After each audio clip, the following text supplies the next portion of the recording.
ইউক্রেনের ড্রোন হামলায় রুশ অয়েল রিফাইনারি ও সমুদ্রবন্দর ক্ষতিগ্রস্ত। ইউক্রেন ইস্যুতে ইউরোপ আমেরিকার ঐক্য অত্যন্ত জরুরি বলে মন্তব্য করেছেন ফ্রান্সের প্রেসিডেন্ট ম্যাক্রো। ইলন মাস্কের সোশ্যাল হ্যান্ডেল এক্সকে $140 মিলিয়ন জরিমানা করেছে ইউরোপিয়ান ইউনিয়ন। ইউরোভিশন সং কন্টেস্টে ইসরায়েলের অংশগ্রহণ ঘিরে তুমুল বিতর্ক। ক্রিসমাস উপলক্ষে লন্ডনের ব্যাটারসি পাওয়ার স্টেশনে শুরু হয়েছে জনপ্রিয় উৎসব আইস রিঙ্ক।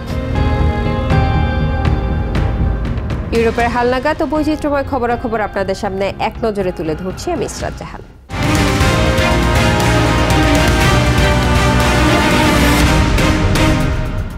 ইউক্রেনের রাতভর ড্রোন হামলায় রাশিয়ার ক্রাসনোদার ক্রায়ের টেমরিউক সমুদ্রবন্দর ও সামারা অঞ্চলের সিজরান অয়েল রিফাইনারি অবকাঠামো ক্ষতিগ্রস্ত হয়েছে। বৃহস্পতিবার দিবাগত রাতে ধারাবাহিক ড্রোন হামলায় এই ক্ষয়ক্ষতি হয়।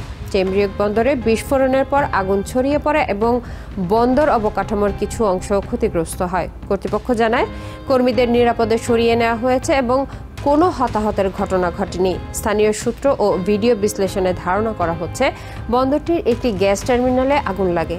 একই রাতে সিজরান শহরেও বিস্ফোরণ শোনা যায়। মেয়র ড্রোন হামলার বিষয়টি নিশ্চিত করলেও টার্গেট উল্লেখ করেননি। সিজরান রিফাইনারিটি রাশিয়ার রাশীয় তেল কোম্পানি রসনেফটের মালিকানাধীন। এর আগেও এটিকে ড্রোন হামলার লক্ষ্যবস্তু করা হয়েছিল।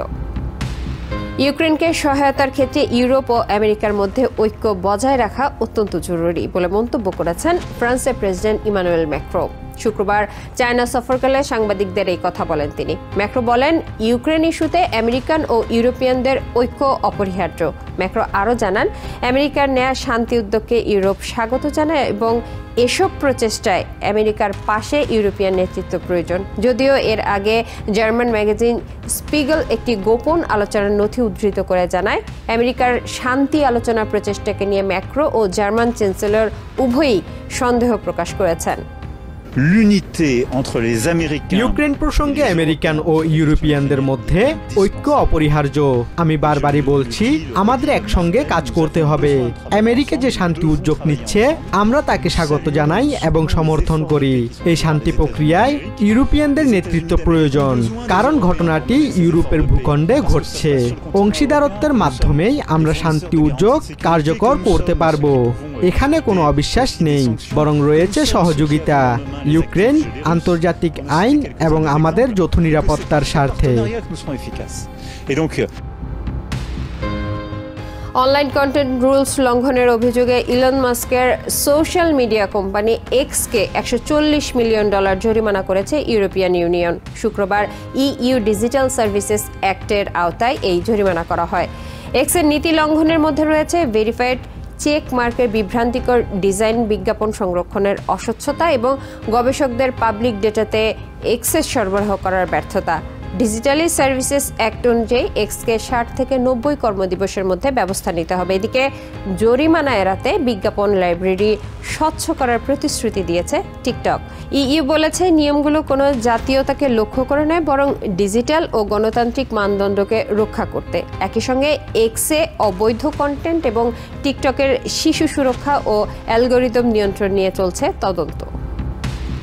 ইউরোভিশন সং কন্টেস্ট 2026-এ ইসরায়েলকে অংশগ্রহণের অনুমতি দেওয়ায় শুরু হয়েছে ব্যাপক বিতর্ক। গাজা সংঘাতের জেরে প্রতিবাদ জানিয়ে স্পেন, নেদারল্যান্ডস, আয়ারল্যান্ড এবং স্লোভেনিয়া প্রতিযোগিতা থেকে নিজেদের প্রত্যাহার করে নেয়ার ঘোষণা দিয়েছে। বৃহস্পতিবার ইউরোপিয়ান ব্রডকাস্টিং ইউনিয়ন ইসরায়েলের অংশগ্রহণের উপর কোনো ভোটাভুটি না করেই পূর্বের সিদ্ধান্ত বহাল রাখে। অন্যদিকে প্রতিযোগিতার আয়োজক অস্ট্রিয়া এবং জার্মানির মতো দেশগুলো ইসরায়েলের অংশগ্রহণের সিদ্ধান্তকে সমর্থন করেছে। সব মিলিয়ে প্রায় 160 মিলিয়ন দর্শকের এই প্রতিযোগিতাটি বর্তমানে তার ইতিহাসের অন্যতম বড় বিতর্কের মুখে পড়েছে। ইউরোভিশন সং কন্টেস্ট 2026-এ ইসরায়েলের অংশগ্রহণের সিদ্ধান্ত ঘিরে দেখা দিয়েছে বড় ধরনের বিতর্ক। গাজায় চলমান যুদ্ধের প্রেক্ষাপটে ইসরায়েলকে প্রতিযোগিতায় অংশ নেয়ার অনুমতি দেয় স্পেন, নেদারল্যান্ডস, আয়ারল্যান্ড এবং স্লোভেনিয়া এই আন্তর্জাতিক প্রতিযোগিতা থেকে নিজেদের প্রত্যাহার করে নেয়ার ঘোষণা দিয়েছে।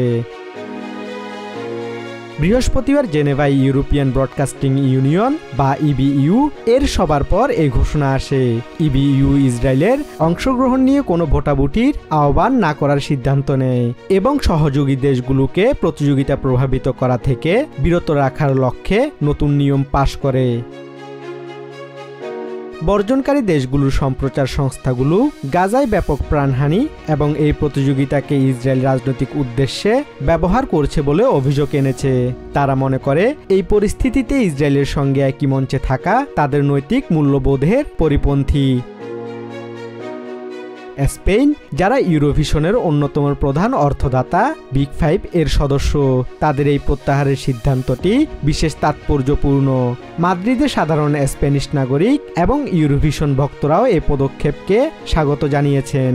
অনেকেই এটিকে মানবাধিকারের পক্ষে একটি দৃঢ় অবস্থান হিসেবে দেখছেন। প্রতিযোগিতা থেকে স্পেনের সরে দাঁড়ানোর সিদ্ধান্তকে স্বাগত জানিয়েছে বার্সেলোনার ডাক পারফর্মার এনিগমা কুইন।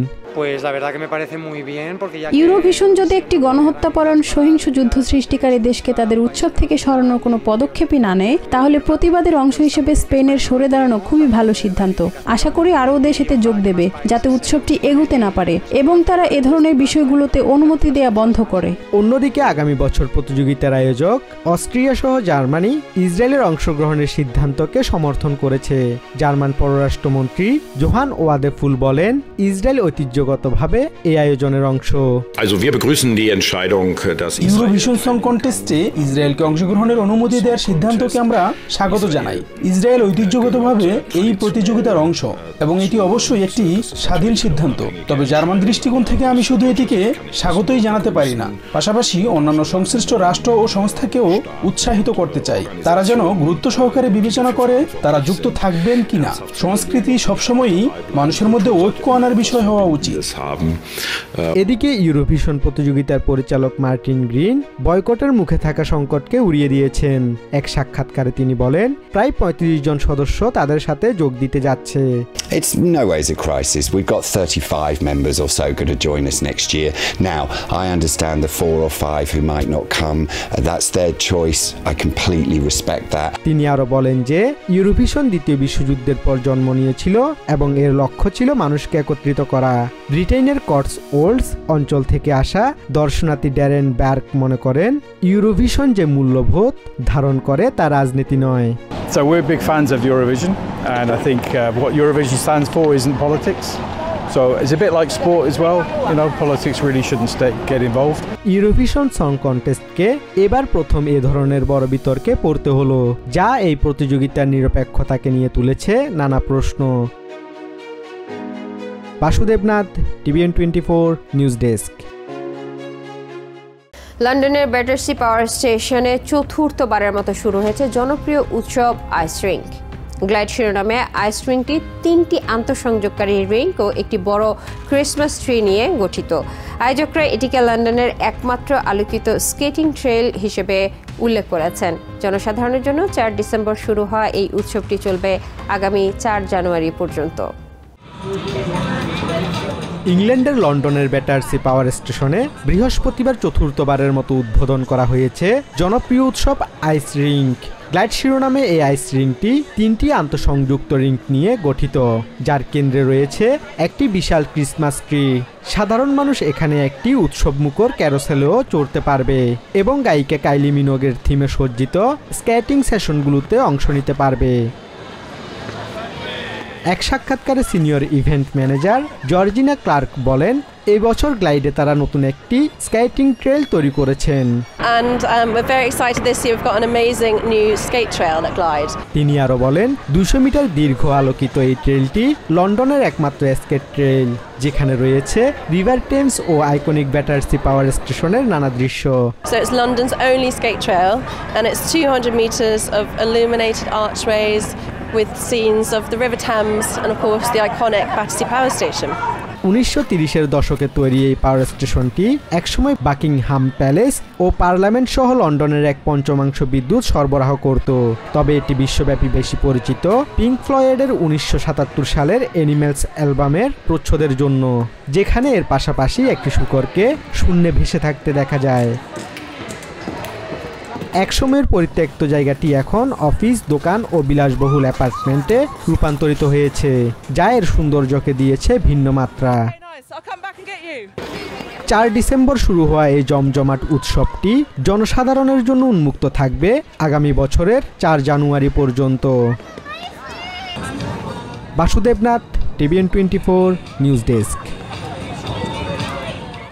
এক নজরে ইউরোপের আরও নানা খবর পেতে চোখ রাখুন TVN24 নিউজ নেটওয়ার্কের ইউটিউব ও ফেসবুক পেজে।